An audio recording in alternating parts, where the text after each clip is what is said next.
Hey everybody, what we're going to be doing today is we're going to be checking for varroa mites. I'm using an alcohol wash. For my ingredients is I have my bees, of course. I have in here a bucket. I'm going to dump my bees in here to collect a sample. I have a measuring cup. We're going to need 300 bees, which is a half a cup of bees. So I have right here measured the half cup mark, so it's really easy for me to see. We have a mechanism for doing the actual wash. So this is something that you can make pretty easily. There's a lot of YouTube videos about it. I find it's easiest to buy one. This is like $19 and it's gonna save me a lot of headache. It's just so easy to use. Some alcohol. I've actually already dumped alcohol in here up to the bottom of the basket. And I'll explain why in a second. And then I also have things that just make reusing the alcohol possible. So I have a strainer and a funnel, and this allows me just to be able to reuse this alcohol over and over again to waste less. So I will show you, this component is a lid, a canister, and then there's this little screening tool. This is, the bees are gonna go in here. And then on the bottom, I already pre-filled just a little bit with alcohol. The reason for that is because I'm going to be dumping 300 bees, you know, a half a cup of bees into this container, and then I'm going to immediately swish it around. I'm going to kill them. It's going to be a fast death. It's the most, you know, the most humane way possible so that they're not just, you know, suffering through it. And then what I'm going to do is I'm going to fill up the remainder with more alcohol to fill the canister. I'm gonna shake it up for a minute, and then I'm gonna count the number of mites that fall to the bottom. The alcohol and the agitation of the shaking will dislodge the mites from the bees, and it will drop to the bottom. I divide the number of mites I see by the number of bees that I used, and from that I can get my percentage of how many mites. Based on that, I can decide what I want to do next. So I already kind of went through to find a good frame. What I'm doing here first and foremost is I'm checking for the queen. I know she's present because I've seen eggs, but I don't know where she is in the colony. And so you just really want to make sure that your queen is not in here, because you don't want to kill her. That is a sad day when you kill a queen. If I did find her, what I would do is I would just separate her. I put her in a clip, or I would just take her and put her in a nuke box altogether so that I know that she's safe and not gonna get washed. I'm not seeing her now, so things I can do to be extra sure if you're not comfortable with your queen spotting skills yet. What you can do is just look at the frame a little longer, flip it over, look again, blow some bees out of the way, see if they move. And when they move, the queen's going to become apparent because there'll be a retinue around her. She's going to be a longer, beautiful bee in the middle of many others. I'm also checking to make sure that this is a good frame. So this is I wish I could show you something closer, but we have eggs, we have some very young larvae in here. We also have some older larvae, so that means that we have a lot of nurse bees tending to these eggs and young larvae, tending to the brood, and I don't see my queen. So I feel good with this frame. What I'm gonna do is I'm gonna shake it into here to collect my sample, and that's gonna be another opportunity to see if the queen is here or not. So what we do is just a nice swift shake in here. And I'm gonna put this back so that bees can jump all over it again. And I'm purposely letting this wait for a second, and I will tell you why once I put this back.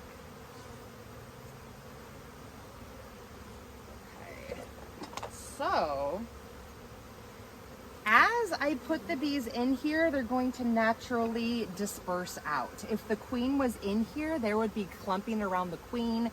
The bees would be moving around her to protect her, and I don't see that. If I'm still feeling kind of unsure, I can wait longer, because what they're gonna do is they're just gonna all spread out in this long kind of mat of more or less one level of bees. That's one thing I can do. I can kind of, if there are some clumps and I'm not feeling sure, I can just kind of move the bees around. I can blow on them and they're gonna move around more. And I am not seeing any clumping. I'm not seeing any bees gathered towards one specific area. I don't see the queen in here. I'm feeling okay. Another reason for waiting is because The forager bees will fly out and the nurse bees will stay. Again, because we want the younger nurse bees because they're gonna have the higher mite load. The forager bees have a higher resistance, so they just may not. So we waited a little while. I don't see a queen. I got my half cup here, I got it ready. I got my alcohol here, I got it ready. I got my little swishy swish. Put it to the side. I'm gonna open it up. Put that to the side, get my cup ready. And then what I'm gonna do is I'm gonna smack it down to, I have to do this very quickly, so I'm gonna smack it down to get them all in one area, put in a half a cup, put them in here, and then cap them off, and then euthanize. So, it's just like baking right here. So we got in here, a little bit can fly out, got a little bit more. All right, we're at a half a cup. Sorry ladies, I love you. And then again, we're gonna euthanize, we're gonna shake them up. And then once we have them shaken up a little bit, we're gonna top them off with the alcohol. And then there's going to be a 1 minute shake from here. I'm actually going to just let them sit until I'm done with the inspection so that I can close everybody up and then do the shake. It's totally okay to wait for a little bit. It just lets more mites fall. But I'm gonna close it up. I'm gonna do another shake.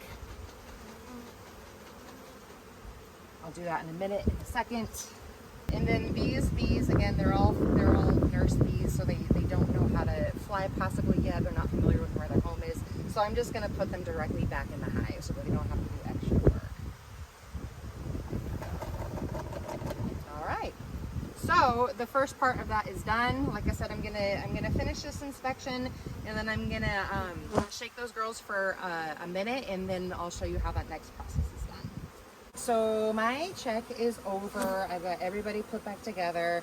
I have my bees in here, and I'm gonna shake this for a minute. So to sing happy birthday twice, you can set a timer. All right, that has been a minute. So what I'm gonna do now is just gonna raise it up and look to the bottom, and I'll show you this in a second, but count my numbers of mites. So I've got 1, 2, 3, 4, 5, 6, 7, 8, 9, 10, 11, 12. We have 12 mites and 300 bees. So that is 4% mites. That is way more than the threshold that's recommended for safely coexisting. This time of year, I believe it's 2% is kind of the mite threshold level. We're double that, and there's so much brood, they're only going to have more mites within just a couple of weeks. It will probably double within a month, I'm sure. So I'm definitely going to treat these bees. So I'll be checking the weather, making sure it's a good time coming up for treatment based on the requirements for Max, and we'll get these girls back into good order before things get bad.